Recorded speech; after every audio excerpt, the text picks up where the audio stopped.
¿Qué tal mis queridos amigos? Soy Rocío Serrano. Bienvenidos a su programa Perfiles a través de la señal de Max TV Online, del Ecuador para el mundo.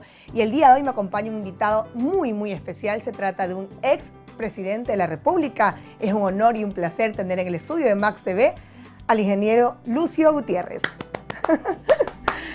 Ingeniero, buenas noches, bienvenido. Gracias por acompañarnos en este programa. Sabemos que está pues en una etapa de constantes viajes de la campaña que ya obviamente pues se apertura y a las próximas elecciones. Cuéntenos un poco, bueno, con usted de verdad me va a quedar corto el tiempo porque hay muchas cosas que hablar, yo le decía tras bastidores, pero si usted pudiera resumir un poco su historia de superación, ¿qué nos podría decir con sus palabras? Primero, pues, muchísimas gracias por esta oportunidad, a la orden, mi estimada Rocío. A ver, sobre mi vida, yo me podría calificar como un hombre luchador, un hombre persistente, incansable. En la escuela fui el mejor alumno, en el colegio el mejor alumno, en la universidad, en la Politécnica, en la ESPE, el mejor graduado de toda la Politécnica. Soy el primer extranjero y creo que el único extranjero que en el Brasil, sacando una licenciatura en Educación Física, fui el primer ubicado. Y en todos los cursos militares, académicos y también en los cursos de formación militar, he ocupado siempre el primer lugar. Y según el Banco Central del Ecuador, según el INEC, según la FLACSO, que es la Facultad Latinoamericana de Ciencias Sociales, y algunos otros organismos nacionales e internacionales, mi gobierno, en cifras, y las cifras no mienten, es el mejor de toda la historia del Ecuador. Es decir, siempre he luchado por tratar de servir a mi país, por tratar de servir a mis semejantes, tratando pues de hacer las cosas con excelencia. Y si Dios me permite, y si el pueblo ecuatoriano quiere un presidente honrado, patriota y con experiencia, el compromiso puede hacer las cosas mejor que la primera vez. Es decir, tener un mejor gobierno que el mejor gobierno hasta el momento, que también es de Lucio Gutiérrez. ¿Alguna vez se imaginó usted gobernar un país? Bueno, a mí siempre me ha gustado servir a mi pueblo. Recuerdo que mi padre me decía no a la carrera militar porque yo era un poco rebelde, como somos la mayoría de jóvenes, y justamente en el tercer curso en el Colegio San José, colegio gratuito, porque también es bueno resaltar, a veces dicen, por primera vez en el gobierno anterior del prófugo de la justicia, por primera vez la educación gratuita. Eso es falso, jóvenes. Yo estudié en escuela gratuita, en la escuela Fisco Misional Santo Domingo Sabio, estudié en colegio Fisco Misional gratuito en el colegio San José. Y les decía, siempre me ha gustado a mí estar con los jóvenes, estar con los compañeros, compartir, salir en defensa del más desvalido, del más indefenso. Y un profesor, pues en mi criterio, abusó de su superioridad, de su jerarquía con un alumno pequeño, pues no, nosotros teníamos menos de 15 años, le castigó fuertemente. Yo salí en defensa de mi compañero y entonces me condicionaron terminar el curso, y al siguiente año pues prácticamente no me iban a dar matrícula, así que aproveché la ocasión para salir a cuarto curso y estudiar en la escuela y colegio militar Eloy Alfaro. Pero mi padre un poco se oponía, mi padre le gustaba y me inducía a que yo sea médico. Le decía, no papi, lo mío es servir al país, luchar por el Ecuador, recuperar el Amazonas. Siempre tuvo ese espíritu entonces. Siempre ese espíritu cívico, patriótico, de servicio. Mi papá me decía, verás, tú eres rebelde, si entras al ejército, a la primera protesta te han de dar con el palo. Le dije, no papi, no se preocupe. Y realmente en el colegio militar la formación es muy dura. Claro. Desde 15 años uno mucha disciplina, mucho sacrificio, mucha disciplina, 5 de la mañana, lo que antes pues la mamita le iba a uno a despertar con tanto cariño. Acá entraban los brigadieres, levantarse, cobijas sobre los veladores, salir a formar, a la piscina de agua helada, y en Quito, 5 de la mañana, o a veces al infiernillo que había en nuestra época, que era el infiernillo, era una especie de un corredor con duchas, pero por todos los lados, del techo, de las paredes, del piso. Y nos hacían pasar por ahí agua helada. Wow. Parecía que le metían puñales, o sea, en el cuerpo. ¿te despertabas o te despertabas? Uno, así es, y a la fuerza, estando dormido, salir a formar frente al infiernillo, le llamaban, pasar por el infiernillo. Sí, una formación realmente muy dura, muy fuerte, pero eso sirvió Para forjar su carácter, me imagino. Primero también, para ¿no? forjarnos un carácter férreo, de lucha inclaudicable, de no darnos jamás por vencidos, de tener una voluntad, y por eso yo le digo siempre a nuestra gente, a nuestros amigos, la voluntad vence cualquier obstáculo. Y por eso fue que le ganamos en la guerra del Cenepa a un ejército muy superior al nuestro, 4 o 5 veces más grande en número, en armamento, por esa formación férrea que tenemos los militares. Pero eso me ha servido sobre todo en la actividad política, esa formación férrea, ese carácter, ese amor al país, de esos principios, de esos valores que hoy tenemos que recuperarlos, porque lamentablemente pues en una nación, un país sin valores, sin principios, está destinada a desaparecer. Por eso ecuatorianos tenemos que recuperar esos valores que jamás deben pasar de moda. Todo debe cambiar, la tecnología, la moda, el comportamiento de las personas debemos mejorar, todo debe cambiar. Lo único que no puede cambiar jamás son los valores éticos, los valores morales, los valores cívicos, los valores patrióticos. Y en ese sentido, su mamá, por ejemplo, ¿qué le inculcaba siempre? Las mamás siempre tienen un consejito que siempre nos dan y que uno nunca olvida o que siempre lo tiene presente. Sabemos que ella ya no está con nosotros. Cuéntanos al respecto. Sí, mi mamá es algo de lo que más adoro en mi vida. Mi mamá era tan linda, tan buena, tan bondadosa, me consentía en todo. Y cuando a los 15 años me separé de mi madre, realmente sufrí mucho, porque ya no tenía el cariño de mi madre, la que me levantaba, la que me consentía en todo, sino pues que con los brigadieres y por todo el látigo, el palo, la flexión, el castigo, es un cambio brusco. Claro. Uno madura, pero rapidísimo. A la edad de 15 años los jóvenes están en la juerga, 16, 17 años están en el baile, en la discoteca. Nosotros pues de cadetes maduramos muy rápido, maduramos violentamente, y eso pues hace que uno le recuerde con mucho mayor cariño, especialmente a la madre, ¿no?, que nos consiente. Mi mamá me quería muchísimo, yo adoro a mi madre, permanentemente estoy hablando de ella, me acuerdo, en momentos duros, difíciles, siempre le pido a mi madre su protección, su apoyo, y mi madre me escucha, ¿no? Obviamente le digo, mamita, ¿la siente usted en momentos en que está así? Sí, yo la siento a mi madre. Es que me quería tanto mi mamá, me mimaba tanto, y yo le quería tanto a mi madre, que permanentemente siento que estoy en contacto, siento la protección de mi madre. Hace poco yo estuve 2 meses y medio con este virus letal del COVID-19, 2 meses y medio con oxígeno las 24 horas del día. O sea que sí estuvo muy delicado. Estuve bastante delicado, 2 semanas hospitalizado. Wow. Estuve realmente acercándome bastante al límite que separa la vida con la muerte, pero gracias a Dios estoy vivo. Obviamente que me disculpen los médicos, pero me recomendaron que no me mueva de la casa. Pero ¿cómo hago? Es inevitable para Lucio. Inevitable.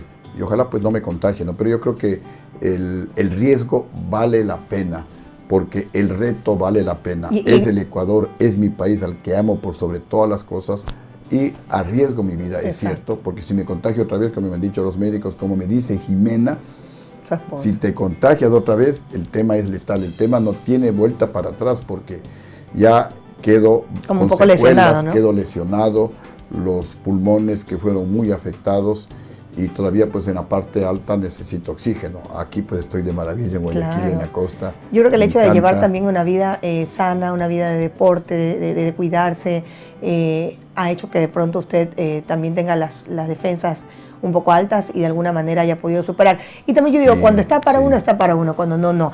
Eso no quiere decir que no nos cuidemos y no tengamos todas las... Esa suerte de tenerle vivo a mi padre. Ahí estoy con mis hermanas.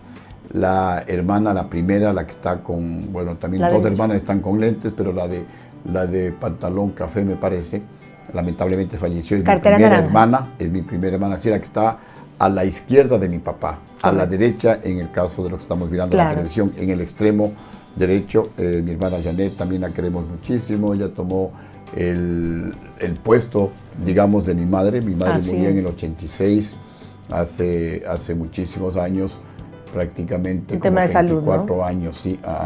Pues gracias, Dios mío, por tenerla viva, tenerla viva a mi padre. De tal palo, tal astilla. Sí, con mi primera hija, Karina, ella es capitán del ejército. Qué orgullo se debe sentir, ¿no, usted? Sí, recibí asilo de Brasil y estábamos listos a ir a Brasil. Mi hija decidió pues entrar a la escuela militar como recluta, ¿no?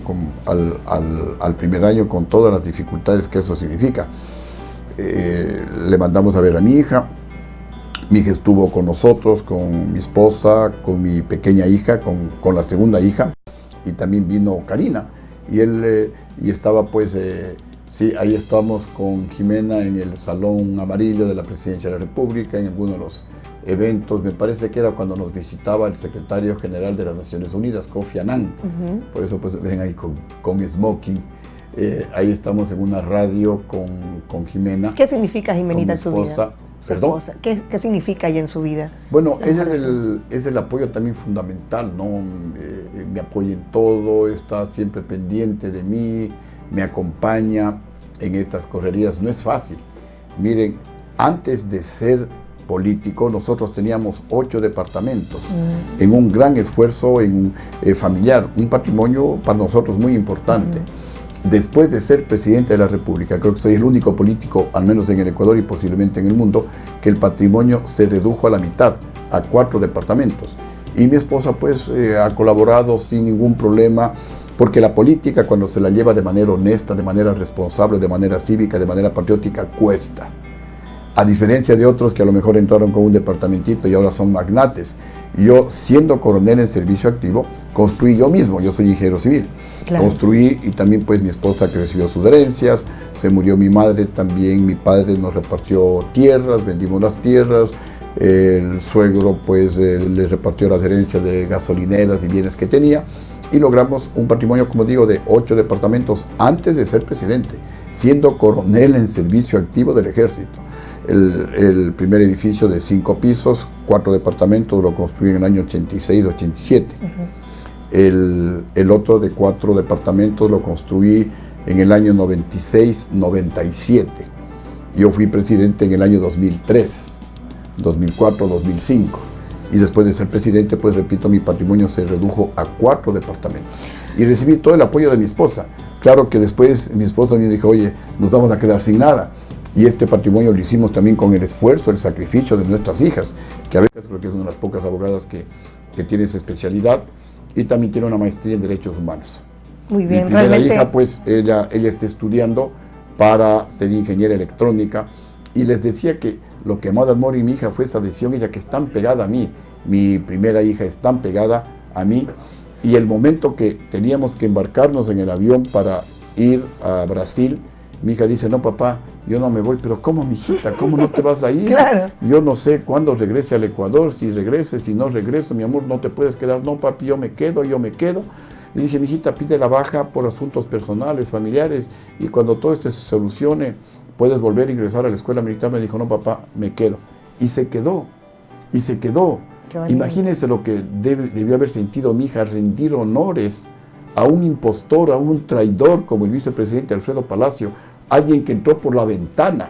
El poder, el pueblo lo dio a Lucio Gutiérrez, entró por la ventana y comenzó ahí la destrucción del país. La economía conmigo ecuatorianos crecía el 9%, la más alta de toda la historia del Ecuador, el segundo crecimiento más alto del mundo, y el crecimiento se vino para abajo. Conmigo se generaban más de 250,000 empleos por año.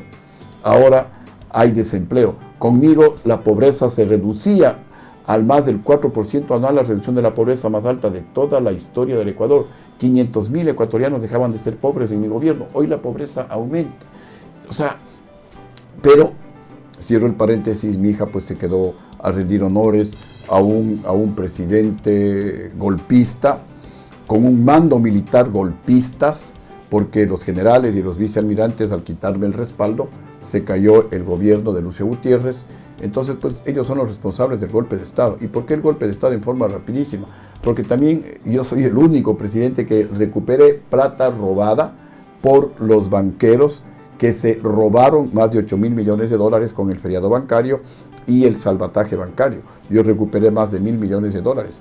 5 banqueros estuvieron presos en mi gobierno. Y a los que no querían pagar las deudas que tenían con el Estado, a los deudores morosos, les comenzamos a incautar bienes, entre ellos al hermano del ex presidente León Febres Cordero. Esto obviamente irritó a la oligarquía ecuatoriana, a la bancocracia. Se unieron, compraron a los generales y vicealmirantes traidores. 4 meses antes ya me comunicaron los propios diputados socialcristianos a través de mi hermano Gilmar, que era diputado, que los generales se habían reunido con Febres Cordero, que el golpe lo estaban planificando, que cambia la cúpula militar 3 meses antes, 2 meses antes, 1 mes antes, 2, 3 semanas antes del golpe. El propio licenciado Pascual del Chopo, jefe de bloque del Partido Social Cristiano, a través de Gilmar Gutiérrez, prácticamente nos pedía: Lucio, cambia la cúpula militar, no queremos golpes de Estado, el Ecuador nunca ha estado mejor que ahora. Yo le convoqué a los generales a mi despacho, les dije que estaban conspirando contra mi gobierno, me juraron lealtad eterna, que jamás podían conspirar contra un compañero de armas, que estaba haciendo el mejor gobierno de toda la historia del Ecuador. Y yo creí en los generales y no en lo que me decía mi hermano Gilmar Gutiérrez. Y por eso aprovecho la ocasión y les pido perdón al pueblo ecuatoriano, porque si yo hubiera creído más en las palabras, en las advertencias que los diputados social cristianos a través de mi hermano me hacían, y cambiaba la cúpula militar, no hubiera habido Correa, no hubiera habido el saqueo del Ecuador. El Ecuador estaría en una situación igual o mejor que Chile, porque crecíamos al 9%, al doble que Chile, recibíamos más inversión extranjera que Chile, y si no había el golpe dado por los generales traidores, hubiéramos firmado los acuerdos comerciales con la Unión Europea, con los Estados Unidos, las inversiones en el Ecuador se hubieran multiplicado por 10, por 15, como se multiplicaron en Perú, en Colombia, en Chile, que recibían menos inversión que el Ecuador.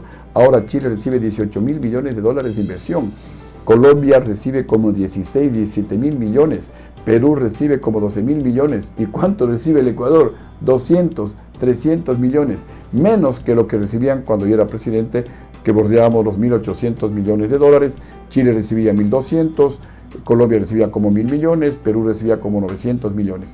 Miren cómo hubiera estado el Ecuador si los generales traidores no daban el golpe de Estado. Deberíamos estar recibiendo no 200, no 300 millones, 25.000 millones de dólares. Y se hubiera generado no 250.000 empleos como en mi gobierno, sino pues a lo mejor se hubiera duplicado 500.000, 600.000 empleos por año. Bien digo, hubiéramos estado igual o mejor que Chile en la parte económica, y hubiéramos estado en la dirección y a poca distancia de convertirnos en un país del primer mundo, y no en una situación desastrosa en la parte ética, en la parte económica. Bueno, el Ecuador está a punto de quebrar. Si no elegimos adecuadamente a un presidente, el Ecuador podría convertirse en otra Venezuela, y sería terrible ingeniero, para los ecuatorianos. Sí, yo le decía a Chávez hace, no sé, pues 15 años, cuando había las reuniones, las cumbres presidenciales, cuando Chávez me decía: Lucio, tienes que controlar los medios de comunicación, tienes que controlar los medios de producción. Y yo le decía: Chávez, estás loco, eso es dictadura, y en dictadura nadie invierte. Chávez me decía: pero mira, Fidel Castro controla los medios de comunicación, los medios de producción, y está más de 50 años en el poder. Yo le decía: Chávez, yo no quiero quedarme ni 5, quiero quedarme los 4 años, dejar las bases firmes para el desarrollo de la economía ecuatoriana e irme tranquilo a mi casa. Ingeniero, y, sí. Miren, y yo le decía a Chávez, le digo: tú estás equivocado.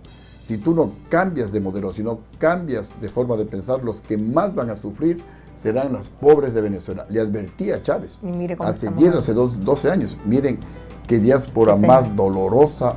Y un país rico, ¿no? Verlo en tanta uno de los países más ricos del miseria. mundo. Uno de los países más ricos del mundo lo destruyeron. Por eso justamente, ecuatorianos, ahora ustedes posiblemente me entienden, arriesgando mi vida, porque yo ya fui presidente. Claro. Y cuando me muera, como me decían unos periodistas, recién te van a reconocer como uno de los mejores presidentes de toda la historia del Ecuador. Pero mientras estés vivo, te seguirán golpeando. Ahora, arriesgo mi vida. Usted en este momento que está arriesgando su vida y que ya pasó y estuvo entre la vida y la muerte, pregunto, con tantos candidatos que hay ahora, con esta pugna de poder, ¿cree usted que pueda nuevamente llegar a la presidencia de la República? De corazón se lo pregunto. Yo pienso que sí, porque vengo recorriendo el Ecuador, visitando algunas provincias. Uno siente, ¿no? Y hay un fervor. Me decían ayer los de la provincia del Oro: ahora los ecuatorianos vamos a comprar al Perú. Y cuando estoy en el norte, en Carchi, en Imbabura, Pichincha, la gente me dice lo mismo: Lucio, cuando tú eras presidente, los colombianos venían a comprar a que la economía se movilice, se mueva, se reactive, que los emprendimientos, las microempresas tengan éxito. Ahora es al revés. Ahora los ecuatorianos vamos a comprar al Perú, los ecuatorianos vamos a comprar a Colombia. Entonces la gente sabe, pero obviamente la gente de tal vez 35 años para arriba, claro, de 35 años para abajo, lamentablemente lo único que escucharon durante 10 años de Rafael Correa fueron insultos, calumnias en contra de Lucio Gutiérrez. Hablando justamente de Rafael Correa, el expresidente justamente del Ecuador también, ¿cuál cree usted que fue el mayor error de él? Robarse la plata y dejar robar, porque hay que decir las cosas con claridad. Un presidente, ¿cómo no va a saber que se están robando 1.500 millones de dólares en una refinería fallida como la refinería de Manabí? ¿Cómo no va a saber el presidente de la República que en la refinería o en la repotenciación de la refinería de Esmeraldas, de 180 millones de dólares que era el contrato inicial, lo incrementan a 2.200 millones de dólares? ¿Cómo no va a saber el presidente? Entonces, ¿qué hace el presidente? ¿Cómo no va a saber el presidente que se firmaban contratos petroleros lesivos al interés nacional, perdiendo 2, 3 dólares por cada barril de petróleo? Y se han vendido más de 1.100 millones de barriles de petróleo. Estamos hablando de pérdidas millonarias de 3.000 y más millones de dólares. Entonces, el peor error del expresidente Rafael Correa es haber robado y haber permitido que se roben la plata. Porque si es que él no se llevó la plata, ¿cómo permitió que otros se roben la plata? Yo estoy convencido, ese es mi criterio, que él participó de todos los robos, por eso permitía que la gente robe. Y yo sigo insistiendo, ecuatorianos, cuando no se roba, la plata alcanza para todo. Yo tenía un presupuesto de apenas 6.400 millones de dólares. Recibí un país en crisis. El presidente anterior no pagó al sector público, a los municipios, a las prefecturas, a Fuerzas Armadas, Policía Nacional, trabajadores de la salud, etc. 730 millones de dólares no pagó en sueldos y salarios. Es decir, a mí me tocó enfrentar el primer año no solamente los 12 meses de mi gobierno, sino prácticamente 14 meses. De un presupuesto de 6.400 millones de dólares, estaban comprometidos más del 10%, 730 millones de dólares, una situación pero explosiva. Sin embargo, nos pusimos a trabajar y a los pocos meses les pagábamos al sector público no solamente a tiempo, sino antes que finalice el mes. Cuando no se roba ni se deja que los ministros roben la plata, el presupuesto alcanza para todo, para pagar cumplidamente al sector público, para construir obra en todo el país. Aquí en Guayaquil, en mi gobierno se financió la construcción de los túneles de San Eduardo, que los guayaquileños no saben. En mi gobierno se financió la reconstrucción total del terminal terrestre, que algunos guayaquileños no saben. En mi gobierno se financió la construcción y se construyó el puente, el tercer puente sobre el río Guayas, que lo pusimos de nombre Carlos Pérez Perazo, que parece que después Rafael Correa lo cambió de nombre. En mi gobierno, en acuerdos, en convenios con la alcaldía de Guayaquil, se pavimentaron los accesos a todos los sectores populares de la ciudad de Guayaquil. En Pichincha hicimos el túnel Guayasamín, que eran 2 túneles, uno para ir de Quito hacia Cumbayá, Tumbaco, y otro para regresar hacia Quito. Lamentablemente el segundo túnel no se lo ha construido, espero si llego a ser presidente construirlo. Y construimos la troncal amazónica. Por primera vez en mi gobierno en la Amazonía se conocía el pavimento. Antes no se conocía pavimento o asfalto en la región amazónica. En Esmeraldas, la autopista Esmeraldas-Atacama-Súa, los proyectos hidroeléctricos de San Francisco en la provincia de Tungurahua y Pastaza, el proyecto hidroeléctrico de Mazar en las provincias de La Suay y de Cañar. Sacamos a licitación el proyecto hidroeléctrico Toachi-Pilatón. Conmigo ese proyecto hubiera estado ya terminado en el año 2010. Lo sacamos a licitación en alrededor de 300 millones de dólares. Hoy cuesta el doble y lo más grave, han pasado 10 años de la fecha en la que debía entrar a producir ese proyecto hidroeléctrico, si es que no había el golpe dado por los generales, porque nosotros ya sacamos a licitación. Entonces, cuando la plata no se roba, eso íbamos alcanza para todo, para hacer obra, para pagar a tiempo. Soy el único gobierno que reduce la deuda pública total, como 3.000 millones de dólares redujimos en mi gobierno, y alcanza la plata hasta para ahorrar. Cuando se roba la plata y se deja que los ministros roben, como sucedió en el gobierno de Rafael Correa y en el actual gobierno de Lenín Moreno, la plata no alcanza ni para pagar sueldos, y es por eso que Correa, de 10.000 millones de dólares, a donde se redujo en mi gobierno de como 13.000 a 10.000 millones de dólares, con Rafael Correa pues se incrementó la deuda a cerca de 60.000 millones de dólares, y con el actual presidente ya supera los 70.000 millones de dólares, una deuda casi que impagable. Pero ecuatorianos, hay que tener fe. Si elegimos adecuadamente, el Ecuador puede salir de la crisis. Repito, yo ya me hice cargo de un país en crisis y entregué un país boyante con los mejores resultados sociales y económicos de toda la historia del Ecuador. Ahora, pues, nuevamente es el compromiso mío de hacer las cosas mejor que la primera vez, corregir errores, como todo ser humano, pues también cometí errores, lógico, sobre todo de tipo político, pero también soy muy tajante, ningún error afectó ni a la moral ni a la ética, peor al bolsillo del pueblo ecuatoriano. Ingeniero, para finalizar, aunque me encantaría tener mucho más tiempo para conversar con usted, ¿cuál ha sido el momento más difícil de su vida que lo ha podido superar? Esto es importante porque hay mucha gente que lo admira. Usted fue un presidente de nuestro país muy destacado, con tantas cosas positivas, pero la gente no sabe las mil y un cosas que pueden pasar detrás de. ¿Cuál fue ese momento, bueno, el más doloroso que nos puede compartir? Hay algunas, por ejemplo, cuando murió mi madre, cuando murió mi primera hermana, pero tal vez la que más sufrimiento me ocasionó. ¿Y que pudo superar? Sí, cuando vine yo renunciando a 3 asilos políticos, estuve asilado en Brasil, en Perú y finalmente en Colombia, y vine al penal García Moreno a demostrar mi inocencia, porque tenía 94 denuncias en la Fiscalía General del Estado, que con mi hermano Gilmar teníamos pozos petroleros, que mi familia tenía condominios en Quito, que yo tenía haciendas en algunas, especialmente por Quilindé, que tenía casas por Tumbaco, cuentas en el Ecuador y en el exterior, y una que yo le traje a Abdalá Bucaram, que la Pichicorte, que dispararon gente contratada por mí desde el Ministerio de Bienestar Social, una serie de calumnias, y entonces pues no podía permitir que al pueblo ecuatoriano le mientan por tratar de justificar el golpe de Estado. Y estando los generales golpistas en el mando militar, estando el gobierno golpista en el poder, y del cual formaba parte Rafael Correa, que era ministro de Economía, renunciando al asilo político, en contra de las lágrimas, de los ruegos de mi esposa Jimena, que me decía que no venga, que todos los abogados le han dicho que mínimo me tendrán 30 años en la cárcel. ¿Cuánto tiempo estuvo? Estuve 6 meses en el penal García Moreno. Yo vine a la cárcel y le decía a mi esposa, cuando uno tiene la verdad, la conciencia tranquila, se le enfrenta al mundo y se le vence. Y estando en la cárcel, o sea, no es que yo me sentía mal. El dolor tremendo era cuando mis hijas me visitaban, todavía pequeñas. Yo practicaba decirles, mijitas, no se preocupen, estoy tranquilo, tranquilas, mijitas. Pero el rato que venían mis hijas, me abrazaban, mis hijas lloraban. Se partían, ¿no? Y se me hacía un nudo en la garganta y no podía hablar. O sea, qué desesperación, quería decirles algo y no podía hablar. Y ya cuando se iban mis hijas, hablaba.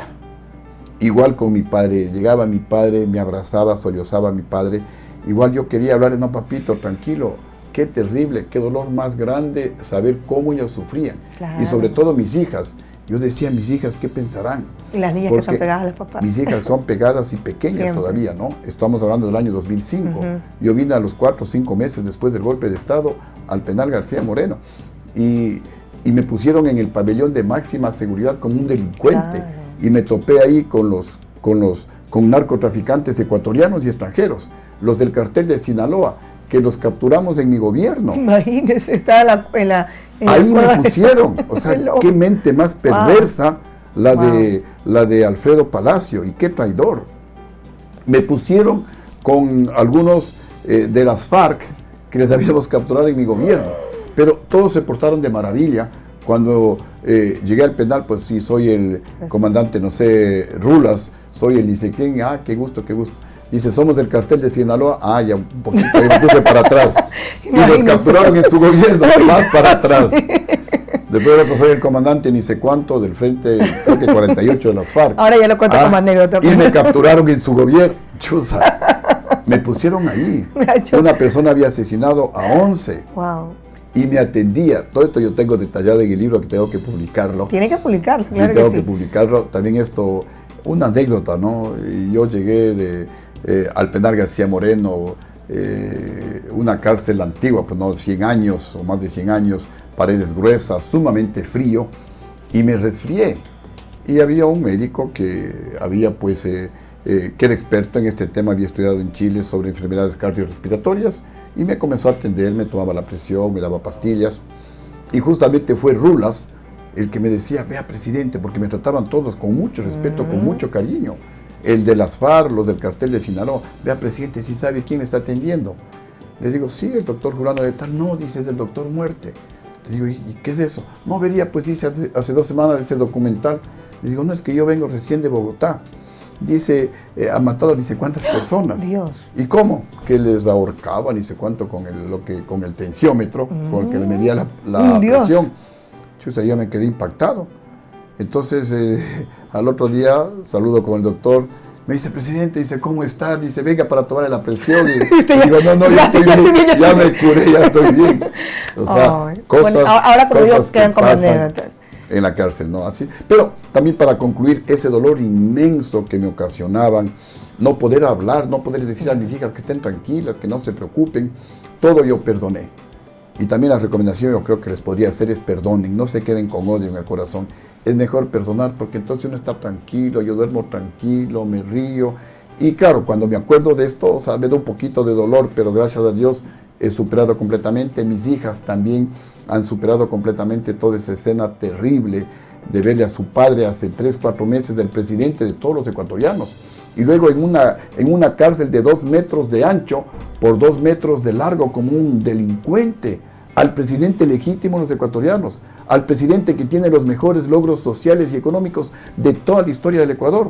No hay gobierno en el que haya crecido más la economía que en el mío. No hay gobierno que haya generado más empleo que el de Lucio Gutiérrez. El único gobierno que dejó dinero ahorrado en todo mi periodo presidencial, como 7, 8 mil millones de dólares. Y a ese presidente lo trataban peor que a un delincuente. En una cárcel, repito, de 2x2, ahí mismo era para la ducha, ducha creo que ni había, no recuerdo, pero estaba el lavabo, ahí mismo a lavar la ropa, ahí mismo a prepararse la comida. Entonces sí es terrible, pero en todo caso, pues cuando uno tiene esa convicción, esa certeza de la honradez, de que hizo uno lo mejor que puede por el país y poco a poco, la gente se va enterando. Qué bonito cuando saludo con los jóvenes, dice Lucio, mi presidente. Le digo, bueno, ¿y ustedes cómo así? No, porque los jóvenes no saben nada de Lucio Gutiérrez y lo que saben es negativo. Lo que decía Correa, Lucio corrupto, Lucio ladrón, Lucio cobarde. Me dice, no, es que nosotros somos estudiantes de economía y el mejor gobierno de toda la historia del Ecuador es el suyo. Por eso vamos a votar por usted. No. Hay gente que poco a poco se va enterando porque también hay profesores veraces que les enseñan con la verdad, ¿no? Cuando pues los chicos leen en los libros de historia sobre los presidentes y el peor presidente de toda la historia, libros escritos, libros mentirosos, escritos por Rafael Correa, por el ministro de Educación, obviamente Rafael Correa, el peor gobierno de Lucio huyó. Es otra mentira que la repitió durante 6 meses un canal de televisión de Quito. Es mentira. El que huye no vuelve. Y a mí me sacaron a la fuerza los generales traidores con 40 soldados, que estando yo gobernando el 20 de abril del año 2005, el día del golpe de Estado, se metieron a mi despacho a sacarme a la fuerza, bajo el criterio de que como los diputados me cesaron por abandono del cargo, yo no podía continuar en el cargo. Decía, general, es iluso, yo soy el presidente en donde me encuentre. Caso que si ustedes me sacan del Palacio de Carondelet a la fuerza, ya dejo de ser presidente, ya abandono el cargo. Y me lanzaron a un helicóptero, y en el helicóptero al piloto yo le decía, lléveme a Riobamba, lléveme a La Tacunga, lléveme a Puerto Viejo, a Guayaquil, a Manta. Le daba varias opciones y el piloto me decía, señor presidente, tengo la orden del mando militar de llevarle al viejo aeropuerto Mariscal Sucre. ¿Y para qué me llevaban? Para que me linchen, para que me maten. Porque ahí me esperaba gente con infiltrados de las FARC, con infiltrados cubanos. Esto se publicó en el periódico El Universo, que en el golpe contra Lucio Gutiérrez hubo un mosaico peligroso financiado por Hugo Chávez con la participación de las FARC, con cubanos y terroristas ecuatorianos para evitar la firma del tratado comercial con la Unión Europea y con los Estados Unidos, en base a los cables de Wikileaks. Está publicado en el periódico El Universo lo que les estoy mencionando. Entonces esa gente me esperaba en el aeropuerto Mariscal Sucre para lincharme, para matarme, al presidente legítimo de los ecuatorianos, al presidente que tiene los mejores logros sociales y económicos de toda la historia del Ecuador. Y esto sí, algún rato hay que ponerles contra la espada de la pared a los generales responsables de la destrucción del Ecuador. ¿Por qué?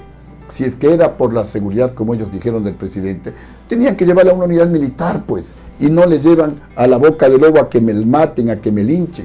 Claro. Esto puede ser un intento de magnicidio. Pero repito, todo he olvidado, todo he perdonado.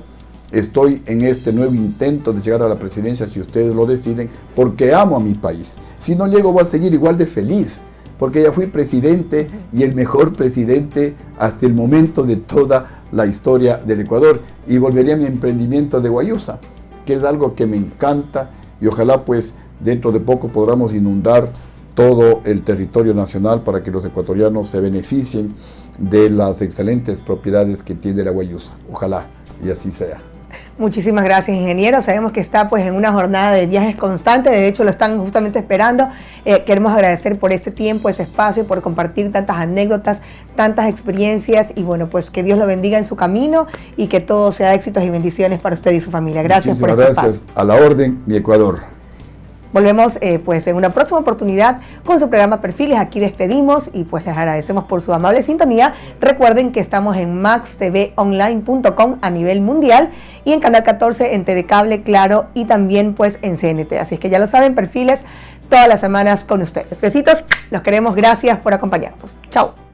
Y ahora resulta que algunos políticos corruptos no han cogobernado con Lenin e inclusive dicen que no le conocen. A los políticos corruptos, cadena perpetua. Y al que se baja de la avioneta, ¡fuego contigo!